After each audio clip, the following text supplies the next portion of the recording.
नमस्कार साथियों, गौरव ज्ञान धारा में आपका स्वागत है। अभी मतलब 5 मिनट पहले ही पता चला है कि वरिष्ठ अध्यापक और स्कूल व्याख्याता की डेट घोषित हो चुकी है। जी हाँ, आप जो ये देख पा रहे हो, ये वरिष्ठ अध्यापक आरबीएसई द्वारा जारी किया गया। अब इस समय ऐसा है साथियों कि इतना अफवाहों का दौर चलता है कि मतलब विद्यार्थी कंफ्यूज सा रहता है कि क्या पता ये भी सही है या नहीं।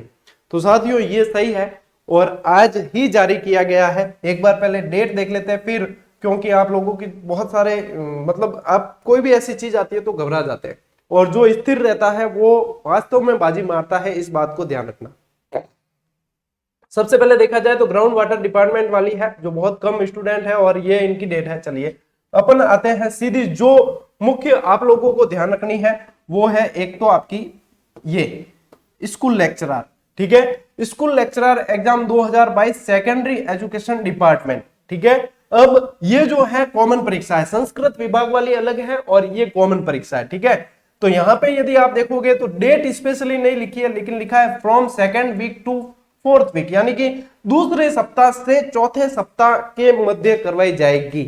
और करवाई कब जाएगी, मुख्य बात जो ध्यान में रखनी है वो ये है कि अक्टूबर में करवाई जाएगी, ठीक है।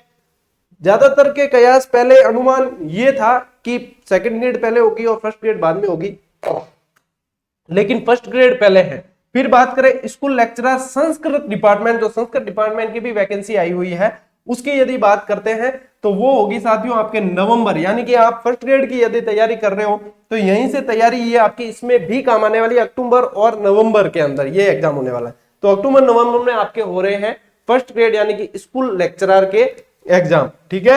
और अपने सेकंड ग्रेड जो है, देखो सीनियर टीचर यानी कि second grade exam secondary education जो कॉमन है वो ये है आपकी 17-12 यानी 17 दिसंबर से 24 दिसंबर तक ये एग्जाम करवाए जाएंगे।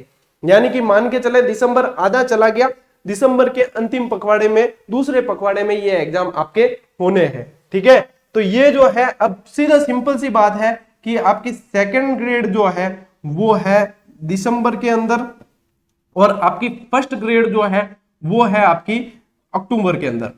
अब यहां पे देखो, ये फिर संस्कृत डिपार्टमेंट की जो सेकंड ग्रेड है वो आपकी जनवरी में हो जाएगी, यानी दिसंबर जनवरी ये तो हो जाएगी आपके इसमें संस्कृत डिपार्टमेंट और ये सेकंड ग्रेड वाली एग्जाम, ठीक है। और ये हो जाएगी यहां पे।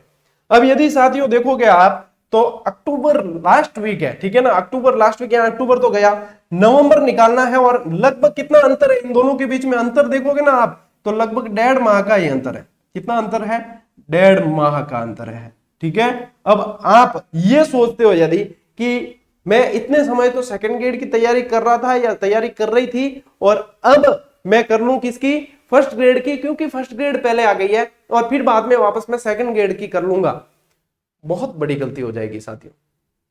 यदि आपका लक्ष्य फर्स्ट ग्रेड ही था, बिल्कुल नहीं बदलना है सेकंड ग्रेड की तरफ आपको, आप बाद में जरूर एग्जाम जरूर दे सकते हो, लेकिन आपको अब फर्स्ट ग्रेड के लिए समर्पित रहना है। जिनका फर्स्ट ग्रेड लक्ष्य था, जिनका लक्ष्य सेकंड ग्रेड ही था, तो आपको मछली की आंख दिखनी चाहिए, सिर्फ और सिर्फ ये डेट आपको दिखनी चाहिए कि मुझे ये फोकस करना है। अब मेरे पास में इतना समय है और इस समय में मुझे 3 से 4 बार या जितनी बार हो सकता है अच्छे से रिवीजन करके और मैं अच्छी स्थिति में आ जाऊं, और मतलब उस स्थिति में आ जाऊं जहां से मुझे कोई नुकसान नहीं हो, मैं एकदम सेफ पोजिशन में आ जाऊं।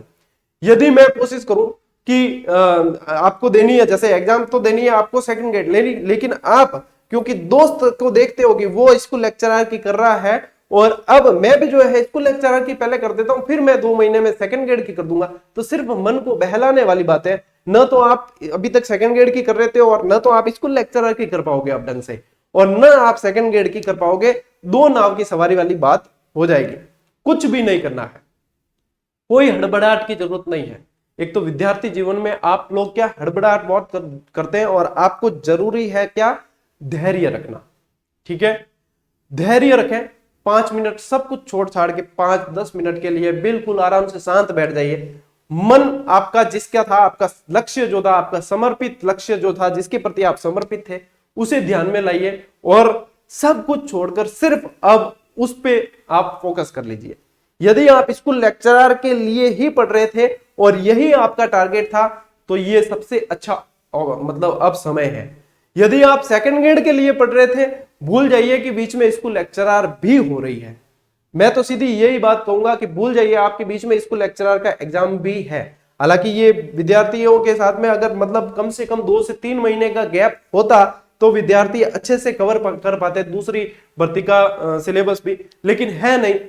अब इफ बट वाली बात तो है ही नहीं, होता तो ये करते, वो वाली बात छोड़ दो, जो है उसके अनुसार प्रिपेयर करना है, समय व्यर्थ नहीं करना है। ये होता तो वो हो जाता कमेंट बाजी वगैरह, क्योंकि आप 4 कमेंट करोगे जब तक आपका साथी 4 सवाल पढ़ लेगा, ये बात हमेशा ध्यान रखना। आप सोचो कि आप कमेंट कर करके आप डिसीजन बदलवा दोगे या ये तिथियां चेंज करवा दोगे, नहीं हो सकता। सिर्फ और सिर्फ आपका समय व्यर्थ होगा। आपको समय को अब बिल्कुल, जो अभी तक सो रहे थे जग जाना, इससे बेहतर समय नहीं आने वाला है। इतनी वैकेंसियां एक साथ नहीं आने वाली है। अब देखो साथियों, सबसे पहले जून माह के अंदर आपको, मेरी यदि माने आप, तो जून माह के अंदर आपको पात्रता परीक्षा पर फोकस करना चाहिए। रीट पात्रता परीक्षा, हो सकता है रीट पात्रता परीक्षा देखो आजीवन की हुई है, हो सकता है कि आने वाले समय में ये कहते सरकार कि नई शिक्षा नीति जैसे लागू होती है तो ये कहते कि फर्स्ट ग्रेड और सेकंड ग्रेड में भी पात्रता लगेगी, तो एक बार ही क्लियर करके आपको रखनी है।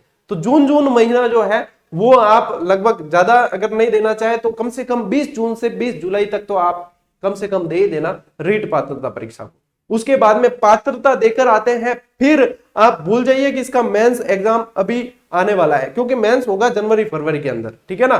रीट का आपको फिर फोकस करना है, आप इनमें से जो भी भर्ती को आप सिलेक्ट कर चुके हो, जिसके लिए आप तैयारी कर रहे हो, उनको सिलेक्ट करना है, और इसमें से जो भी तैयारी कर रहे हो उसको, बस उसको ही फोकस करना है, दूसरा कुछ भी नहीं देखना है। यदि आप वास्तव में डिसीजन लेने में अभी भी समय लगाते हो, अभी तक आपके दिमाग में क्लियर नहीं है, तो फिर बाद में बहुत समय निकल जाएगा, फिर आप क्लियर नहीं हो पाओगे, ठीक है। तो बिल्कुल फोकस रहे। और जहां तक बात करते हैं कि विद्यार्थी कहते सर क्या आप कोचिंग ज्वाइन करनी चाहिए, अब मैं कवर कर सकता हूं, कोचिंग आपको मार्गदर्शन देता है, आपको माहौल प्रदान करता है। यदि आप पहली बार तैयारी कर रहे हो तो आप माहौल के लिए देख सकते हो, अपनी स्थिति के लिए कर सकते हो। बाकी सेल्फ स्टडी करें, जो टॉपिक क्लियर नहीं है वो कहीं से भी यूट्यूब चैनल वगैरह या कोई ऑनलाइन क्लास से भी आप देख सकते हो। बाकी जो टॉपिक क्लियर है उसे ही बार बार देखना भी ठीक नहीं है। अभ्यास करते रहे, कोई भी टेस्ट सीरीज से करें, चाहे जरूरी नहीं है कि आप गौरव ज्ञान धारा की टेस्ट सीरीज से करें, जो भी कोई भी अभ्यास जरूर करें, क्योंकि अभ्यास एक बहुत अच्छी रणनीति के अंदर आता है, उसको जरूर करें, ठीक है। अभ्यास पे पर्याप्त समय दें, बुक्स लिमिटेड रखें। अब ऐसा नहीं है कि आप भारी भरकम बहुत बुक से जो है अब आप ले आओगे और 4 महीने में आप कम से कम 2 बार पढ़ लोगे। ये सिर्फ और सिर्फ मन की तसल्ली के लिए है कि मैंने इतना सारा मैटर ले आया हूं से मतलब नहीं होता है। उस मैटर को कितना पढ़ा है, हमारे वो कितना काम आ रहा है, हमें उसमें से कितना याद है, वो सिलेक्शन करवाता है। सिर्फ मैटर लाने से सिलेक्शन नहीं होता। मैटर लाने से सिलेक्शन होता तो सबसे ज्यादा मैटर दुकान वालों के पास होता है, उनका सिलेक्शन तो नहीं हो जाता। तो ये बातें जो है वो आपको खुद ध्यान में रखनी है। इसके रणनीति से संबंधित जो है अलग से एक वीडियो बनाएंगे अपन आज ये डेट के बारे में, और जो व्यक्ति स्टूडेंट हड़बड़ाहट में थे उनके लिए ये वीडियो बनाया गया था। तो ये काम आपको करना है, एक तो धैर्य रखना है, ठीक है। इसके अलावा अब स्कूल लेक्चरर के जैसे ही आई है तो स्कूल लेक्चरर के जो विद्यार्थी पहले जुड़े हुए थे वो कहेंगे कि सर अपने इतिहास विषय का जो फर्स्ट पेपर वाला अधूरा बैच है 15-16 क्लास हुई है उसको कंटिन्यू करो। उसको कंटिन्यू साथियों रीट एग्जाम के बाद में करूंगा, मैं पूरा करवाऊंगा आपको। रीट एग्जाम के बाद में उसको पूरा करूंगा। बिल्कुल आपके स्कूल लेक्चरर से संबंधित भी मैं एक फर्स्ट पेपर से रिलेटेड वन लाइनर देने वाला हूं, वो भी उस पे भी आधा काम करके मैंने बीच में रोक दिया था उसको, तो उसको भी अब वापस से देखना पड़ेगा, करेंगे उसको भी बढ़िया, वो भी दूंगा। टेस्ट सीरीज जो है स्कूल लेक्चरर की हिस्ट्री सब्जेक्ट की टेस्ट सीरीज मात्र 51 रुपए के अंदर जारी कर रखी है। प्रथम पेपर के अंदर जो हिस्ट्री आती है जो सभी विषय वालों के लिए कॉमन है, बेहतरीन प्रश्नों के संकलन के साथ में जारी कर रखी है। तो आप टॉपिक वाइज टेस्ट सीरीज से अभ्यास कर सकते हो। वरिष्ठ अध्यापक की राजस्थान जीके की तो लगभग कंप्लीट हो गई और विश्व वाला पार्ट भी चल रहा है, उससे भी आप अभ्यास कर सकते हो। रीट पात्रता परीक्षा की टेस्ट सीरीज ऑलरेडी चालू है, सभी की सभी लागत मूल्य में है और बेहतरीन अभ्यास के लिए आप एक विकल्प के रूप में देख सकते हो। बाकी कोई जबरदस्ती नहीं है, आप देखें और अन्य विद्यार्थी जो बताते हैं टेस्ट सीरीज के बारे में उनकी राय लें, उसके बाद में आप देखें कि हाँ वास्तविक अभ्यास हमें करना है। वास्तविक टॉपिक वाइज टेस्ट सीरीज जो है वो चला रखी है विद्यार्थियों की मदद के उद्देश्य से। तो आप लोग जो भी अभ्यास करना चाहते हैं वो अच्छे तरीके से आप उससे कर सकते हैं। लेकिन आप अब यदि सुसुप्त अवस्था में थे तो अब जागृत अवस्था में आने का समय आ गया। इससे बेहतरीन समय नहीं मिलने वाला, चारों तरफ पढ़ाई का माहौल है। यदि आप इस समय को गवा देते हो तो फिर आपके समय कोई काम का नहीं रह जाएगा। फिर तो मतलब समय रहते यदि समय का फायदा नहीं उठाया, समय रहते यदि यह निश्चित नहीं किया कि हमें क्या करना है, तो फिर समय निश्चित करेगा कि इसका क्या करना है। तो ये कंडीशन नहीं आए साथियों। मेरी बहुत बहुत शुभकामनाएं। मेरी तरफ से जितना भी प्रयास होगा, आपको क्लासेस के लिए जीजीडी से रिलेटेड कहीं कोई शुल्क देने की आवश्यकता नहीं है। मेरी तरफ से जितना भी प्रयास होगा, आपके एग्जाम तक मैं निरंतर आप लोगों के लिए प्रयास करता रहूंगा। जितना मेरे से संभव हो पाएगा वो सभी करूंगा। सेकंड ग्रेड का बैच ऑलरेडी चल रहा है। स्कूल व्याख्याता का हिस्ट्री वाला बैच रीट के बाद कंटिन्यू कर देंगे। वन लाइनर्स गाइड वगैरह जिससे रिलेटेड आपकी मदद हो सकेगी, मैं मेरी तरफ से पूरा प्रयास करूंगा। लेकिन पढ़ना आपको है, ध्यान रखना। हर व्यक्ति आपकी मदद कर सकता है यदि आप खुद आपकी मदद करना चाहोगे। पढ़ना आपको है, सिलेक्शन आपके पढ़ने से होगा। तो समर्पित आपको रहना है। अपने अंदर का जोश जगाओ। उस पड़ोसी, उस रिश्तेदार को याद करो जिसने आपको ताना मारा था कि ये व्यक्ति क्या कर सकता है, कुछ नहीं कर सकता, और वो जो उत्सव मनाने के लिए तैयार बैठा है सिर्फ आपकी असफलता के लिए। वो चाहता है कि आप असफल हो तो वो उसके घर में खुशियां मनाए, मिठाई लाकर खाए, लेकिन ऐसा मौका उसे नहीं देना है। आपको तो उसे जवाब देना है और मिठाई आप खिलाओगे आपके सिलेक्शन की। ये सोचकर आज से ही दृढ़ संकल्पी होकर बैठ जाओ टेबल पर। यही रणभूमि है, यही कर्म भूमि है। जो करना है यही करना है। ये 6 महीने ये मान के चलो कि आपके जीवन की अग्नि परीक्षा है और इसे आपको पार करना है। साथियों, किसी की बातों में, बहकावे में, भ्रम में, नकारात्मकता में आने का कोई मतलब अब समय नहीं है और कोई मतलब भी नहीं है। सिर्फ और सिर्फ बंदोली में जो घोड़े होते हैं उनके ये लगा रखे होते हैं। बिल्कुल फोकस, लक्ष्य पर बिल्कुल फोकस रहना है और जुट जाओ पूरे दम के साथ, पूरी तैयारी के साथ, पूरी शिद्दत के साथ, और साबित कर दो दुनिया में कि आप भी जिस लक्ष्य को ले सकते हो उसे हासिल करके ही दम लेते हो। मिलते हैं साथियों अगले वीडियो में, अगली क्लास में। तब तक के लिए राम राम, जय हिंद।